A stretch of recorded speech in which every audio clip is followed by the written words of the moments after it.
जय माता दी।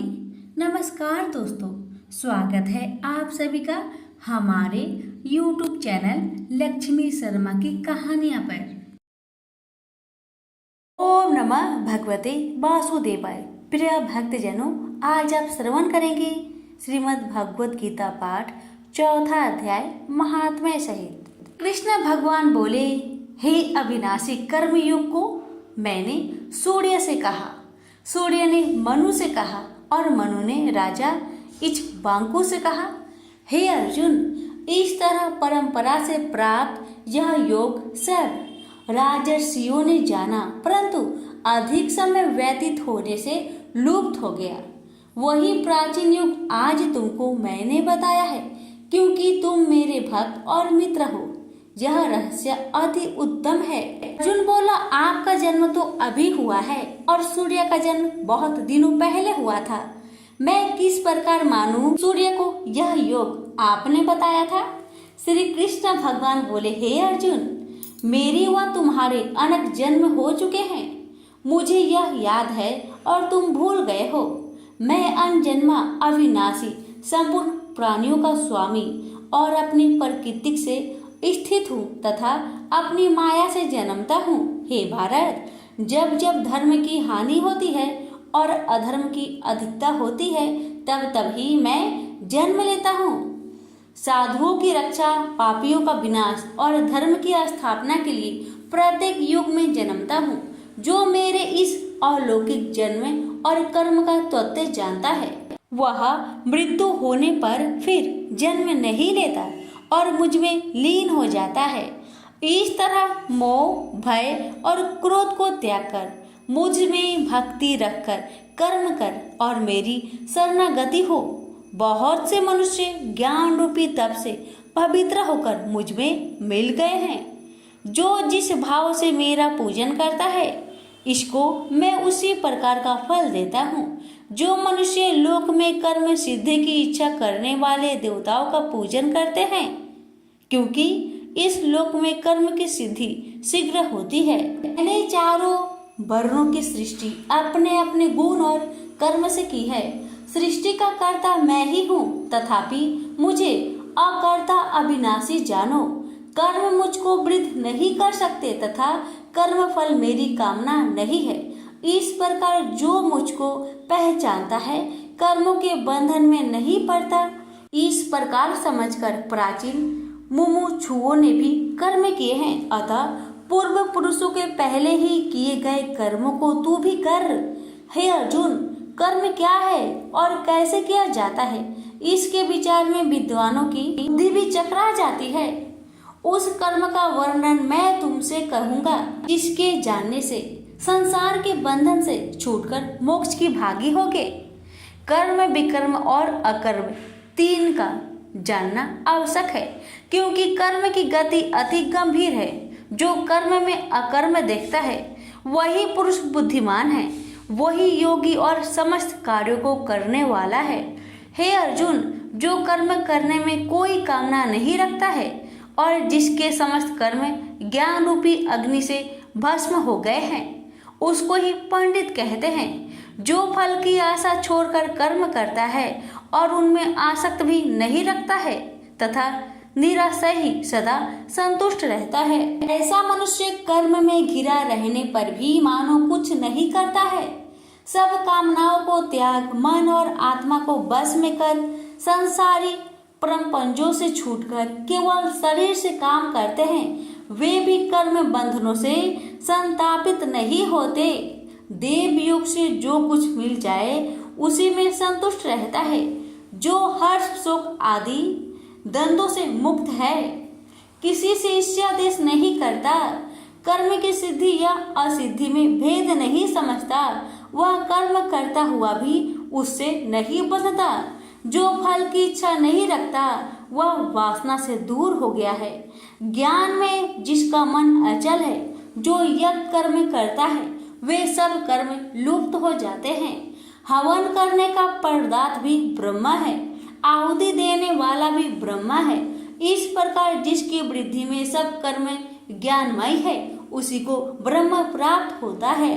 कोई कोई कर्म योगी देवताओं की पूजा करते हैं और कोई कोई ज्ञान योगी ब्रह्म रूप अग्नि में यज्ञ रूप से हवन कर परमात्मा का भजन करते हैं।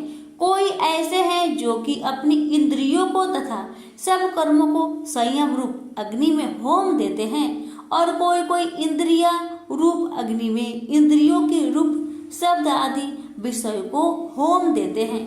कितने ही लोग इंद्रियों को सब कर्मों को और प्राणियों के कर्म को आत्मज्ञान से प्रज्वलित आत्मा को संयम रूप अग्नि में होम देते हैं। कोई तो द्रव यज्ञ करते हैं, कोई योग यज्ञ, कोई स्वास्थ्य और कोई ज्ञान रूप यज्ञ करते हैं।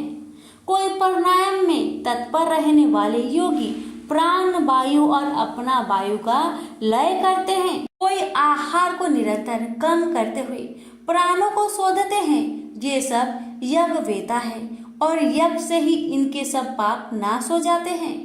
जो यज्ञ में बचे हुए अमृत रूप अन्न को खाते हैं ये सनातन ब्रह्म को प्राप्त होते हैं। हे अर्जुन, जो यज्ञ नहीं करते उनको लोक परलोक दोनों ही नहीं मिलते हैं। पार्थ, फल सहित सब कर्म ज्ञान में ही समाप्त हो जाते हैं। उसी ज्ञान यज्ञ का तत्वदर्शी और ज्ञानी लोग तुमको उपदेश करेंगे, इसलिए तुम उनकी सेवा करना और विनय पूर्वक प्रश्न करके ज्ञान यज्ञ जानना। इस ज्ञान का लाभ प्राप्त करके तुमको ऐसा मोह फिर नहीं होगा। इसी ज्ञान से समस्त प्राणियों को तुम अपने में और मुझ में भी देखोगे। यदि सब प्राणियों से भी अधिक पाप करने वाले हो तो भी ज्ञान रूपी नौका से ही सब पाप रूपी समुद्र को पार कर जाओगे। हे अर्जुन, जिस प्रकार प्रज्वलित अग्नि लकड़ी को जलाकर भस्म कर देती है, वैसे ही ज्ञान रूपी अग्नि सब कर्म को भस्म कर डालती है। इस लोक में ज्ञान के समान पवित्र और कुछ भी नहीं है। यह ब्रह्म बहुत काल प्रयत्न कर्म योग से सिद्धि हुए मनुष्य को स्वयं ही प्राप्त होता है। जो श्रद्धावान मनुष्य इंद्रियों को जीतकर ब्रह्म ज्ञान से लगा रहता है, वह ज्ञान को पाकर अल्प समय में शांति को पा जाता है। अज्ञानी, श्रद्धा रहित और जिनके मन में संदेह है, ऐसे जो पुरुष हैं वह नरक को जाते हैं। जिनके मन में ज्यादा संदेह रहता है उनको यह लोक परलोक और सुख कुछ भी प्राप्त नहीं होता। इसने परमेश्वर धन और निष्काम कर्म योग के आश्रय से कर्म बंधन त्याग दिए हैं। ज्ञान से जिसके सब संदेह दूर हो गए, हे अर्जुन, उस आत्मज्ञानी पुरुष को कर्म का पाप पुण्य रूप बंधन में नहीं बांध सकता। अतः हे अर्जुन, अज्ञान से उत्पन्न हुए चित्त के इस संचय को ज्ञान रूपी तलवार से काटकर तुम मेरे बताए हुए कर्म योग को करने के लिए प्रस्तुत हो जाओ। प्रेम से बोलिए श्री कृष्ण भगवान की जय। यहीं पर चौथा अध्याय समाप्त हुआ। अब सुनिए चौथा अध्याय की महात्माएं। भगवान बोले, हे लक्ष्मी, जो पुरुष श्री गीता जी का पाठ करते हैं उनके स्पर्श मात्र से अदम देह छूटकर मुक्ति को प्राप्त होता है। लक्ष्मी जी ने पूछा, श्री नारायण जी, गीता जी की पाठ करने वाले को छूकर भी कोई जीव मुक्त हुआ है? तब श्री नारायण जी ने कहा, हे लक्ष्मी जी, तुमको मुक्ति की एक पुरातन कथा सुनाता हूँ। भागीरथी गंगा जी के तट पर एक काशीपुरी नाम का नगर है। वहाँ एक वैष्णव श्री गीता जी की चौथे अध्याय का पाठ किया करता था। एक दिन वह साधु वन में गया। वहाँ बेरियों के 2 वृक्ष थे, उनकी बड़ी छाया थी। वह साधु बैठ गया और बैठते ही निद्रा आ गई। एक बिरिया से उसके पाँव लगे और दूसरे के सिर लग गया। वह दोनों बेरिया आपस में कांपकर पृथ्वी पर गिर पड़ी। पत्ते उनके सूख गए। परमेश्वर की इच्छा से वह दोनों बेरिया ब्राह्मण घर की कन्या हुई। फिर ब्राह्मण के घर में जन्म लेकर उन दोनों कन्याओं ने तपस्या करना आरंभ कर दिया। जब वह दोनों बड़ी हुई तब उनके माता पिता ने कहा, हे पुत्रियों, अब तुम्हारा विवाह करते हैं।